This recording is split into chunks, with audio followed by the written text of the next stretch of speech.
گھر میں جو بی بی برتن دھوتی ہے وہ ہمارے ساتھ بیٹھ کے روٹی نہیں کھا سکتی، اس کو یہ اجازت نہیں ہوتی۔ ہمارا جو مزدور ہوتا ہے نا، ایک صاحب کہنے لگے یہ بچہ میرے پاس کام کرتا ہے، اس کے ابا جی بھی کرتے تھے، تو میں نے کہا اس کا مطلب یہ ہے کہ تم نے آگے نہیں بڑھنے دیا، تم نے کہا مزدور ہی رہنا ساری زندگی، یہی رہنا میرے پاس، آگے نہ بڑھنا۔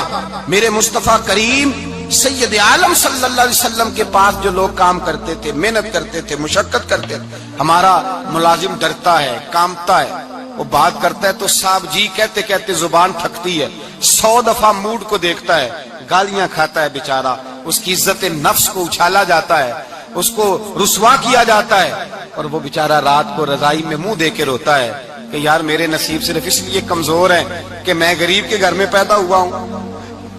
ہم احساس نہیں کرتے، اور مزدور کو کبھی موقع مل جائے جان چھوٹنے کا تو بھاگ جاتا ہے۔ ہمارا کردار اور اخلاق ایسا نہیں ہوتا۔ حضرت زید بن حارثہ رسول اللہ کے غلام تھے، نبی پاک کے گھر میں جھاڑو دیتے تھے، برتن مانجتے تھے، یہ بچپن میں اپنے قبیلے سے گم ہو گئے تھے، کسی نے اغوا کر کے لا کر کے بیچ دیا تھا، گم ہو گئے تھے، حضور کی بارگاہ عالی مرتبت میں لائے گئے۔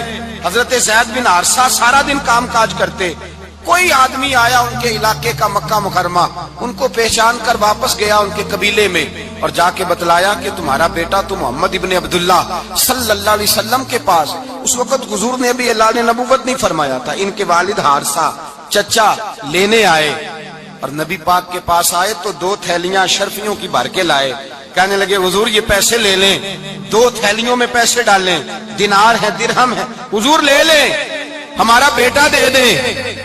نبی پاک صلی اللہ علیہ وسلم نے فرمایا تمہیں غلطی لگ گئی ہے، پیسے پیچھے ہٹاؤ، میں زید کو بلاتا ہوں، میں زید کو، ادھر دیکھیے گا، میں زید کو، میں اسے بلاتا ہوں، اگر وہ جانا چاہے تمہارے ساتھ تو مجھے اعتراض نہیں لے جانا۔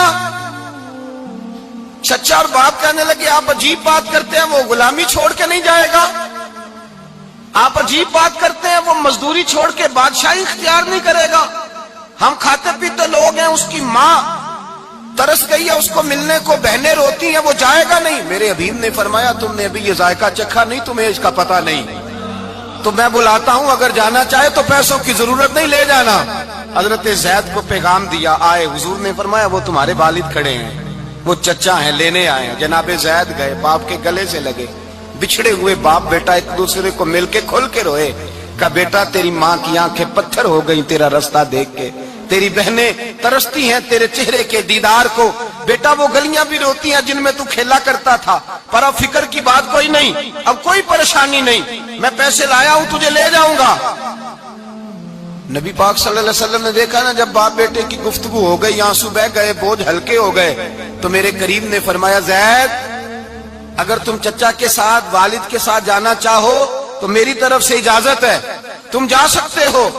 یہ لفظ کہے تو جناب زید دوڑ کے حضور کے قدموں میں آ کے بیٹھ گئے، حضور کے قدموں میں بیٹھ گئے، اور گویا فاضل بریلوی علیہ رحمہ نقشہ بیان کرتے ہیں، کہنے لگے تیرے قدموں میں رہوں غیر کی ٹھوکر پہ نہ ڈال، میں جھڑکیاں کھاؤں کہاں چھوڑ کے صدقہ تیرا، اور تیرے قدموں میں جو ہے غیر کا منہ کیا دیکھے، کون نظروں پہ چڑھے دیکھ کے تلوا تیرا۔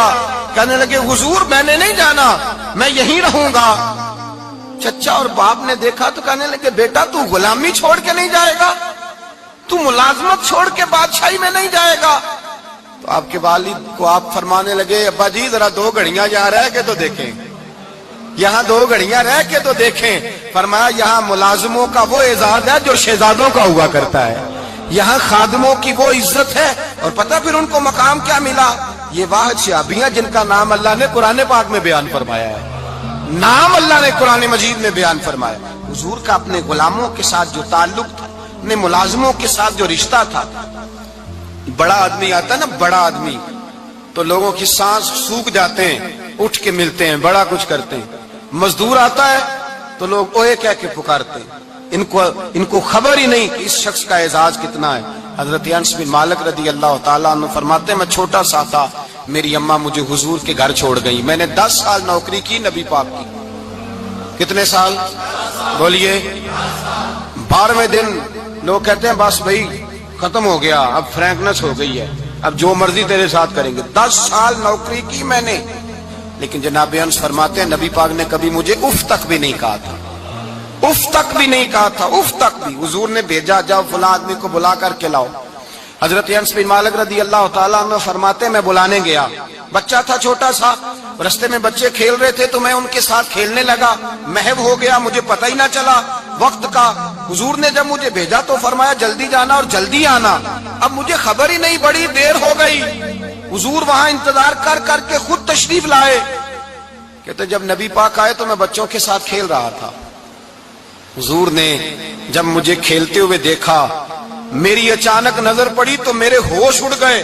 حضور نے تو کہا تھا جلدی آنا، اور میں یہاں کھیلنے لگا، یہاں اتنا الجھا کہ مجھے خیال نہیں رہا کس کام آیا ہوں۔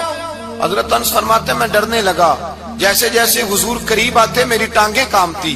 فرماتے ہیں جب نبی پاک قریب آئے تو قربان جاؤں معصوم آمنہ کے، فرماتے ہیں حضور نے میری گردن پہ تھپکی دی اور حضور نے ہنس کے فرمایا او بھائی لگتا ہے تو کھیل میں گم ہوا ہے تو تجھے یاد ہی نہیں رہا میں نے کس کام بھیجا تھا، تجھے یاد ہی نہیں رہا۔ کہ یا رسول اللہ صلی اللہ علیہ وسلم میں بھول گیا تھا، میں ابھی جاتا ہوں۔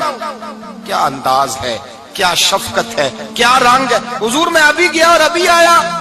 نبی پاک نے فرمایا نہیں یار تو کھیل میں خود ہی چلا جاتا، تو کھیل یہاں میں خود جاتا۔ یہ اعزاز، یہ فضیلت، یہ درجہ کس نے ذروں کو اٹھایا اور صحرا کر دیا، یہ کس نے قطروں کو ملایا اور دریا کر دیا، یہ کس کی حکمت نے یتیموں کو کیا در یتیم اور غلاموں کو دنیا بھر کا مولا کر دیا۔ یہ کس نے اتنا، میرے بھائی مزدور کو حضور نے اعزاز دیا۔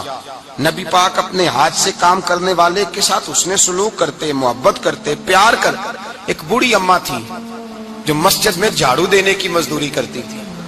کیا کام کرتی تھی؟ دعا کریں اللہ ہم سب کو مسجد کی صفائی کی توفیق عطا فرمائے۔